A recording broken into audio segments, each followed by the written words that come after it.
وحدہ الحمد للہ وحدہ والصلاة والسلام علی من لا نبی بعدہ اما بعد فاعوذ باللہ السمیع العلیم وبوجہہ الکریم وسلطانہ القدیم من الشیطان الرجیم بسم اللہ الرحمن الرحیم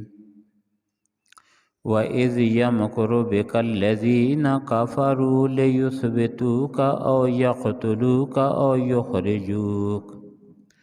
وَيَمْكُرُونَ وَيَمْكُرُ اللَّهُ وَاللَّهُ خَيْرُ الْمَاكِرِينَ وَإِذَا تُتْلَى عَلَيْهِمْ آيَاتُنَا قَالُوا قَدْ سَمِعْنَا لَوْ نَشَاءُ لَقُلْنَا مِثْلَ هَذَا إِنْ هَذَا إِلَّا أَسَاطِيرُ الْأَوَّلِينَ صدق اللہ مولانا العظیم۔ وَإِذْ يَمْكُرُ بِكَ الَّذِينَ كَفَرُوا، اور جب مکر و فریب کر رہے تھے آپ کے متعلق کافر لوگ، لِيُثْبِتُوكَ تاکہ آپ کو قید کر ڈالیں، او یقتلوک یا آپ کو قتل کر دیں، او یخرجوک یا آپ کو نکال دیں، وَيَمْكُرُونَ وَيَمْكُرُ اللَّهُ، اور وہ بھی فریب کرتے تھے اللہ بھی، واللہ خیر الماکرین، اور اللہ تعالیٰ بہترین داؤ کرنے والے ہیں۔ وَإِذَا تُتْلَى عَلَيْهِمْ آیاتنا، اور جب پڑھی جاتی ہیں ان پر ہماری آیتیں، قالوا قد سمعنا، کہتے ہیں تحقیق ہم نے سن لیا، لو نشاء لقلنا مثل هذا، اگر ہم چاہیں تو اس طرح ہم بھی کہہ لیں، ان ھذا الا اساطیر الاولین، نہیں ہے یہ مگر کہانیاں پہلے لوگوں کی، آمنت باللہ و بآیاتہ،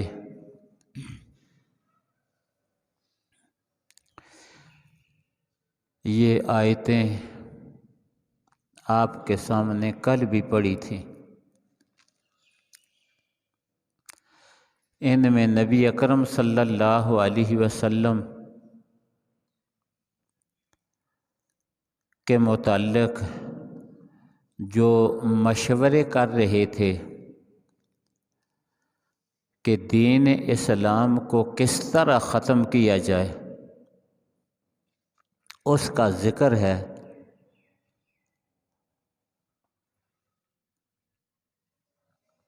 بیٹھے ایک جگہ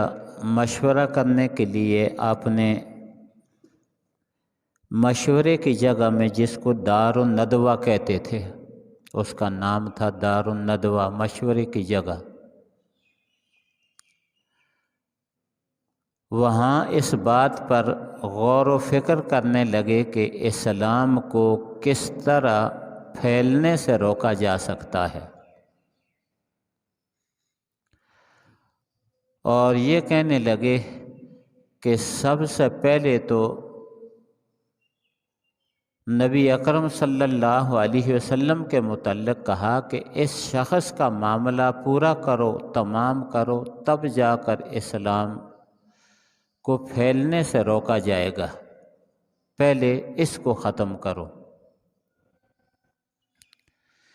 کسی نے یہ مشورہ دیا کہ اس کو یہاں سے نکال دو، جلا وطن کر دو، تمہاری جان اسلام کی مصیبت سے چھوٹ جائے گی۔ ابو جہل نے کہا کہ یہ رائے پسند نہیں ہے مجھے، اس لیے کہ اس کی جو استعداد ہے، اس کی زبان میں جو مٹھاس ہے، وہ جہاں جائے گا اپنے لیے آدمی تیار کر لے گا، پھر وہ آ کر تمہارے ساتھ مقابلہ کریں گے۔ کسی نے یہ مشورہ دیا کہ اس کو قید کر دو۔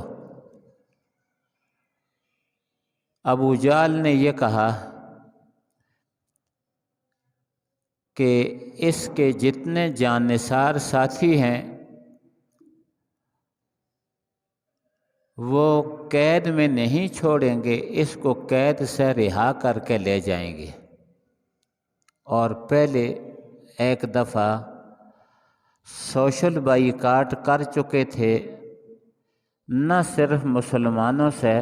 بلکہ مسلمانوں کے علاوہ باقی بھی جو لوگ نبی اکرم صلی اللہ علیہ وسلم کے ساتھ تھے ان سے بھی سوشل بائیکاٹ کر لیا تھا۔ اور 3 سال یہ کام کر کے شعب ابی طالب میں ایک علاقہ ہے، وہاں مکہ مکرمہ بیت اللہ کے سامنے اوپر، تو وہاں یہ شعب ابی طالب یہ بنو ہاشم کا علاقہ تھا، اس میں بند کر دیا اور کہا کہ ان کے پاس کوئی چیز آنے جانے والی کوئی چیز تجارت کے لیے ان کے پاس نہ جانے دو، اور ان کے ساتھ رشتے ناطے سارے کاٹ دو۔ اتنی سخت تکلیف ہوئی وہاں 3 سال میں کہ خشک چمڑے کھانے پر، خشک چمڑے پانی میں تر کر کے کھانے پر مجبور ہوئے، اور پتے کھا کر گزارا کیا کرتے تھے، پتے کھانے پر مجبور ہوئے۔ لیکن یہ ساری چیزیں جو ہیں اسلام سے کسی کو بھی نہ روک سکیں، یہ ساری چیزیں اسلام سے کسی کو بھی نہ روک سکیں۔ ایک آدمی بھی اسلام کو چھوڑ کر ان کے ساتھ نہ ملا۔ تو یہ تجربہ پہلے کر چکے تھے، بلکہ انہوں نے یہاں تک کیا تھا کہ ایک جتنے دارالندوہ کے ممبر تھے سب نے ایک تحریر لکھی، اور تحریر لکھ کر سب نے دستخط کیے، اور دستخط کرنے کے بعد اس کو خانہ کعبہ کی دیوار کے ساتھ چسپاں کر دیا۔ سب کی طرف سے یہ معاہدہ ہوا کہ ان کے ساتھ بالکل بائیکاٹ ہے، نہ لین نہ دین، نہ بولنا نہ چالنا، جب تک کہ یہ لوگ محمد صلی اللہ علیہ وسلم کو ہمارے حوالے نہ کر دیں، ہمارے حوالے کریں، ہم ان کو قتل کریں، تب جا کر سب سے بائیکاٹ ختم ہوگا، ورنہ سب سے بائیکاٹ ہے۔ تو یہ تجربہ کر چکے تھے۔ اس میں یہ ہوا تھا کہ تقریباً 3 سال اس حالت میں گزر گئے، مسلمانوں نے بڑی تکلیف سے وقت گزارا۔ نبی اکرم صلی اللہ علیہ وسلم نے ایک دن یہ پیشن گوئی سنائی کہ ان کی یہ تحریر ختم ہو چکی ہے، اللہ تعالیٰ نے اس پر کیڑا مسلط کیا ہے جو ساری کی ساری ختم ہوگی، صرف وہی الفاظ باقی ہیں جہاں اللہ تعالیٰ کا نام ہوگا۔ اس طرح وہ تحریر ان کی ختم ہوئی۔ تو کہنے لگے کہ اگر قید کرو گے تو پہلی بھی قید کر کے تم دیکھ چکے ہو، اس کے ساتھی اس کو چھڑا لیں گے۔ ابو جہل سے پوچھنے لگے کہ پھر آپ کا کیا مشورہ ہے، کیا کرنا چاہیے؟ ابو جہل نے کہا کہ اس کو قتل کرنا چاہیے، یا کسی اور نے کہا کہ اس کو قتل کرنا چاہیے۔ پھر اس پر یہ اعتراض ہوا کہ اگر اس کو قتل کر دو گے تو بنو ہاشم جو اس کا خاندان ہے، نبی اکرم صلی اللہ علیہ وسلم کے خاندان کا نام تھا بنو ہاشم۔ ہاشم نبی علیہ السلام کے دادوں میں سے ایک دادے کا نام تھا ہاشم، اور جو ان کی اولاد تھی ان کو بنو ہاشم کہتے تھے۔ کہا کہ بنو ہاشم بدلہ نہیں چھوڑیں گے، تمہیں ان بنو ہاشم کے ساتھ لڑنا پڑے گا۔ تو ابو جہل نے کہا کہ اس کی تدبیر میں تمہیں بتلاتا ہوں کہ 100 آدمی جمع کرو ہر قبیلے میں سے، اور ان سب کے ہاتھ میں تلواریں دو، اور وہ سب ایک ہی دفعہ محمد صلی اللہ علیہ وسلم پر حملہ کرے۔ اب یہ پتہ نہیں ہوگا کہ کس کی تلوار سے قتل ہوئے ہیں، تو بنو ہاشم 100 قبیلوں کے ساتھ مقابلہ نہیں کر سکیں گے، عاجز آ کر خون بہا لینے پر راضی ہو جائیں گے۔ 100 قبیلے ہیں، 100 قبیلوں میں سے ایک ایک اونٹ قبیلہ اگر دے دے تو اس کا کوئی بوجھ نہیں پڑے گا۔ تو اس چیز پر متفق ہو کر سب نے ایک دن مقرر کر لیا کہ فلاں دن صبح کے وقت یہ نکلتے ہیں، جب گھر سے نکلیں تو وہیں ان کو سارے حملہ کر کے قتل کر دو۔ اللہ تعالیٰ نے اپنے پیارے حبیب صلی اللہ علیہ وسلم کو اطلاع دے دی، تو نبی اکرم صلی اللہ علیہ وسلم نے رات کو اپنے بستر پر سیدنا علی المرتضیٰ رضی اللہ تعالی عنہ کو لٹا دیا۔ سونے کے متعلق کہا کہ آپ یہاں سو جائیں، اور اس کے بعد جن جن لوگوں کی امانتیں تھیں نبی اکرم صلی اللہ علیہ وسلم کے پاس، کہا کہ یہ امانتیں حضرت علی کو وہ امانتیں دے دیں کہ یہ امانتیں جن جن کی ہیں ان کو ادا کر کے تم آ جانا۔ نبی اکرم صلی اللہ علیہ وسلم معجزانہ طور پر ان کے درمیان سے نکل گئے، معجزے کے طور پر ان کے درمیان سے نکل گئے، اور جتنے 100 آدمی جتنے تھے 100 آدمی وہاں موجود تھے، اللہ تعالیٰ کے حکم سے ہر ایک پر اللہ تعالیٰ نے نیند مسلط کر دی۔ انہیں معلوم ہی نہیں کہ نبی علیہ السلام نکل کر جا رہے ہیں، تو نبی علیہ السلام نے ہر ایک کے سر پر مٹی ڈالی۔ نبی علیہ السلام نے ہر ایک کے سر پر مٹی ڈال کر ان کے درمیان سے نکل کر چلے گئے۔ اللہ تعالیٰ جس کو بچانا چاہے اس کو کون مار سکتا ہے؟ اور ادھر نبی اکرم صلی اللہ علیہ وسلم نے پہلے ہی سیدنا ابو بکر صدیق رضی اللہ تعالی عنہ کو بتلا دیا تھا، ان کے ساتھ پروگرام طے کر لیا تھا۔ آپ تو نکل کر چلے گئے غار حرا میں، آپ چلے گئے غار ثور میں۔ ایک پہاڑی ہے 4-5 کلومیٹر کے فاصلے پر مکہ مکرمہ سے، اس کا نام ہے جبل ثور، اس کے اوپر ایک غار ہے۔ یہ ابو بکر صدیق رضی اللہ تعالی عنہ سے طے ہو گیا تھا کہ وہاں پہنچنا ہے۔ وہاں پہنچ گئے، اور وہاں پہاڑی پر جاتے ہوئے بھی نبی اکرم صلی اللہ علیہ وسلم کے لیے جانا مشکل تھا، تو ابو بکر صدیق رضی اللہ تعالی عنہ نے نبی علیہ السلام کو اپنے کاندھے مبارک پر اٹھایا، جو مشکل جگہ تھی وہاں اٹھا کر لے گئے۔ جب ان لوگوں نے جو قتل کے لیے درپے تھے، کھڑے تھے، انہوں نے کافی انتظار کیا، روشنی ہو گئی، کوئی بھی نہ آیا، تو سیدنا علی اندر داخل ہوئے، کوئی نکلے، تو وہاں حضرت علی رضی اللہ تعالی عنہ موجود ہیں،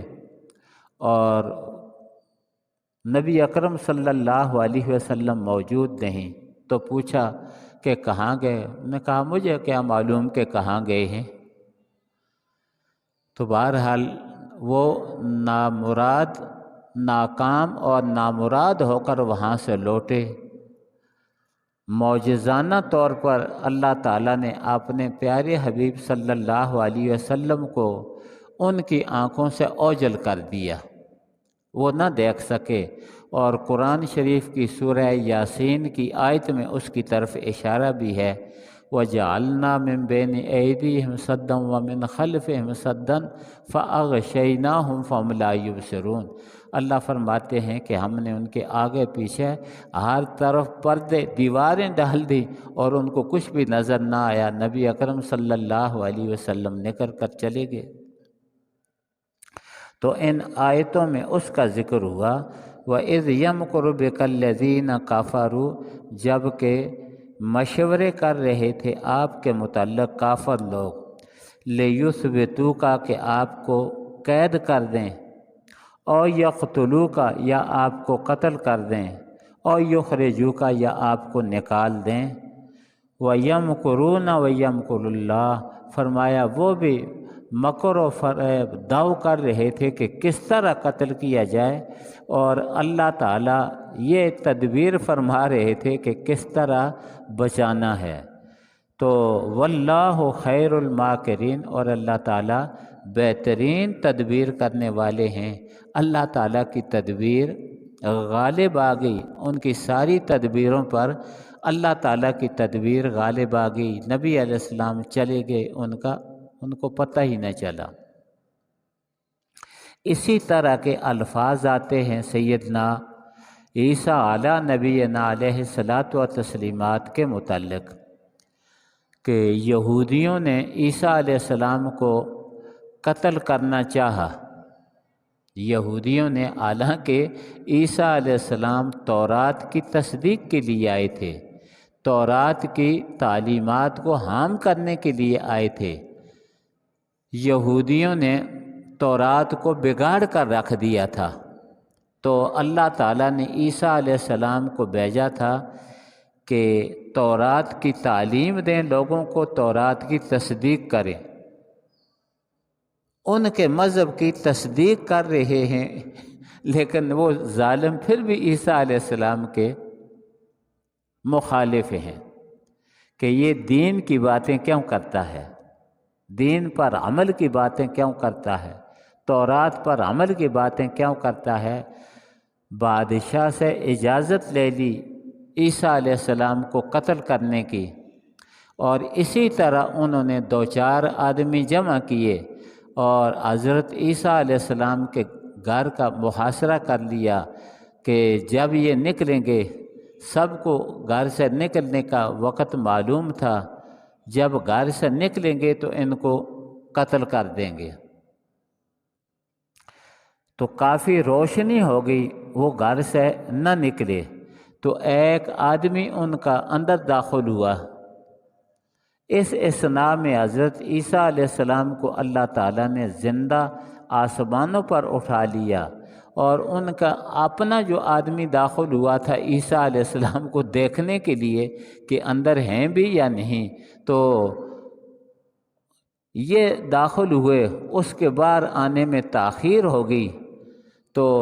باقی داخل ہوئے اور اس آدمی کو، اپنے ہی آدمی کو قتل کر دیا۔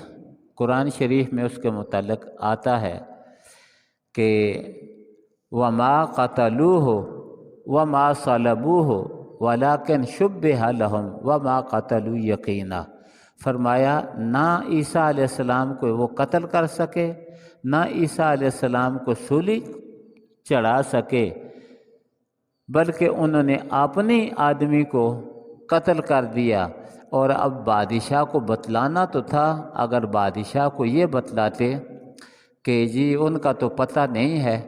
تو بادشاہ ان سے پوچھ سکتا تھا، تو انہوں نے اپنے ہی آدمی کو کیا ہے قتل کیا، اور قتل کر کے سولی پہ لٹکا دیا۔ عیسیٰ علیہ السلام کو اللہ تعالیٰ نے آسمانوں پر اٹھا لیا۔ تو اسی طرح کے لفظ وہاں بھی ہیں کہ انہوں نے بھی مکر کیا عیسیٰ علیہ السلام کو قتل کرنے کا، اور اللہ نے مکر کیا عیسیٰ علیہ السلام کو بچانے کا۔ واللہ خیر الماکرین، اللہ تعالیٰ بہترین تدبیر کرنے والے ہیں، اللہ تعالیٰ نے بچا لیا۔ اور یہاں نبی اکرم صلی اللہ علیہ وسلم کے متعلق یہ لفظ ہیں کہ نبی علیہ السلام کو قتل کرنے کا انہوں نے تدبیریں بنائیں، اللہ تعالیٰ نے بچانے کی تدبیر بنائی۔ تو اللہ تعالیٰ خیر الماکرین ہیں، بہترین تدبیر کرنے والے ہیں، اللہ تعالیٰ نے ان کو بچا لیا۔ فرمایا کہ جب حالات یہ ہیں، اللہ تعالیٰ نے ایسے وقت پر نبی علیہ السلام کو وہاں سے ہجرت کروائی جب کہ قتل کر رہے تھے، اور اب وہی لوگ بدر میں مارے گئے، تو جو ان سے مال غنیمت ہاتھ میں آیا وہ اللہ تعالیٰ کے حکم کے مطابق تقسیم ہوگا، نہ کہ تمہاری مرضی کے مطابق۔ تمہارے کاموں کا اس میں عمل دخل نہیں ہے، یہ اللہ کی قدرت سے ہوا ہے۔ وَإِذَا تُتْلَى عَلَيْهِمْ آيَاتُنَا قَالُوا قَدْ سَمِعْنَا لَوْ نَشَاءُ لَقُلْنَا مِثْلَ هَذَا إِنْ هَذَا إِلَّا أَسَاطِيرُ الْأَوَّلِينَ۔ نبی اکرم صلی اللہ علیہ وسلم پر جو کتاب نازل ہوئی، یہ نبی اکرم صلی اللہ علیہ وسلم کا معجزہ ہے،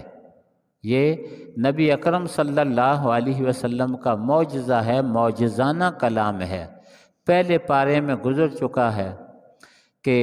کہہ رہے تھے کہ یہ کلام اللہ کی طرف سے نہیں ہے، بلکہ محمد صلی اللہ علیہ وسلم اپنی طرف سے بنا کر لاتے ہیں، بلکہ نبی علیہ السلام کے متعلق کہتے کہ یہ اپنی طرف سے بنا کر لاتے ہیں۔ تو اللہ تعالیٰ نے کہا وَإِن كُنتُمْ فِي رَيْبٍ مِّمَّا نَزَّلْنَا عَلَىٰ عَبْدِنَا فَأْتُوا بِسُورَةٍ مِّن مِّثْلِهِ وَادْعُوا شُهَدَاءَكُم مِّن دُونِ اللَّهِ إِن كُنتُمْ صَادِقِينَ۔ فرمایا اپنے حمایتیوں کو بھی بلا لو اور خود بھی کوشش کرو، ایسا کلام بنا کر پیش کر دو۔ اور بنانے کی انہوں نے کوشش بھی کی، کلام انہوں نے کوشش بھی کی لیکن نہ بنا سکے۔ تو اللہ تعالیٰ نے فرمایا فَإِن لَّمْ تَفْعَلُوا وَلَن تَفْعَلُوا، اگر تم اس قرآن جیسی کتاب بنا کر نہ لا سکے، وَلَن تَفْعَلُوا، اور ہرگز قیامت تک نہیں لا سکو گے، فَاتَّقُوا النَّارَ الَّتِي وَقُودُهَا النَّاسُ وَالْحِجَارَةُ، فرمایا اس سخت آگ سے اپنے آپ کو بچاؤ، اور اس سے اسی طرح بچ سکتے ہو کہ اس قرآن پر ایمان لے آؤ، قرآن والے نبی پر ایمان لے آؤ، تم آگ سے بچ جاؤ گے۔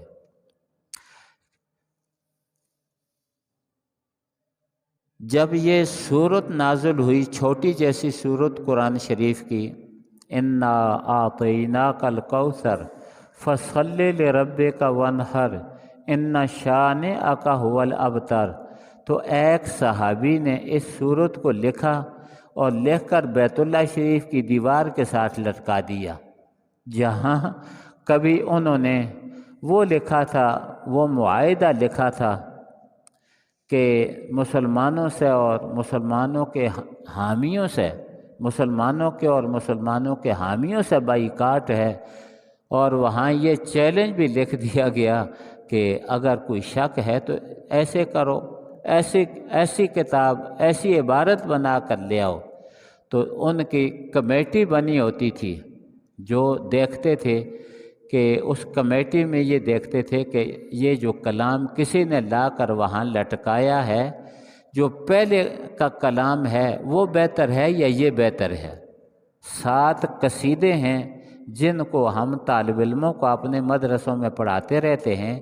7 معلقات، تو وہ 7 قصیدے بیت اللہ کے ساتھ ان کو لٹکایا گیا تھا اپنے اپنے وقت میں۔ تو صحابی نے یہ چھوٹی جیسی صورت وہاں لٹکائی، تو ان کی کمیٹی والے آئے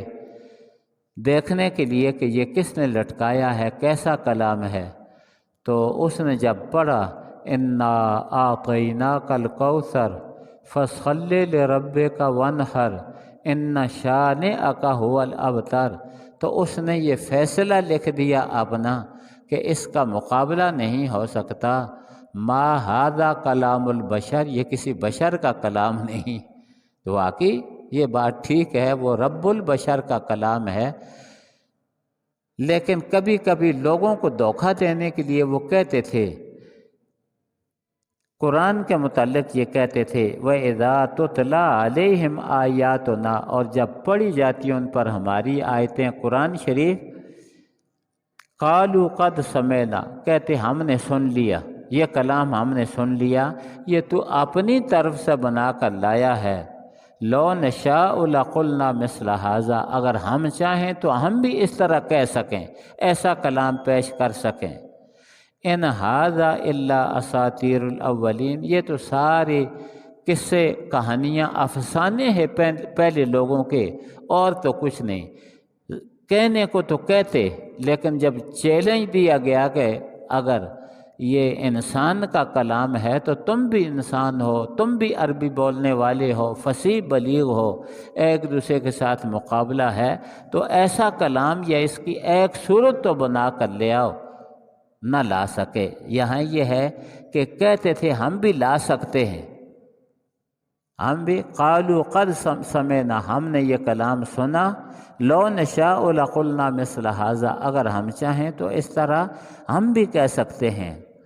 ان ھذا الا اساطیر الاولین، یہ قصے ہیں پرانے لوگوں کے، کہانیاں ہیں پرانے لوگوں کی، ہم بھی کہہ دیں، لیکن ایسا کلام وہ بنا کر لا نہ سکے۔ اللہ نے فرمایا قیامت تک لا نہیں سکیں گے۔ اب آگے ان کے ساتھ جو معاملات ہیں وہ اگلی آیت میں ان کو بیان کیا جائے گا، وَإِذْ قَالُوا اللَّهُمَّ إِنْ كَانَ هَذَا هُوَ الْحَقَّ مِنْ عِنْدِكَ، یہ انشاءاللہ آئندہ درس میں آ جائے گا۔ وَآخِرُ دَعْوَانَا أَنِ الْحَمْدُ لِلَّهِ رَبِّ الْعَالَمِينَ۔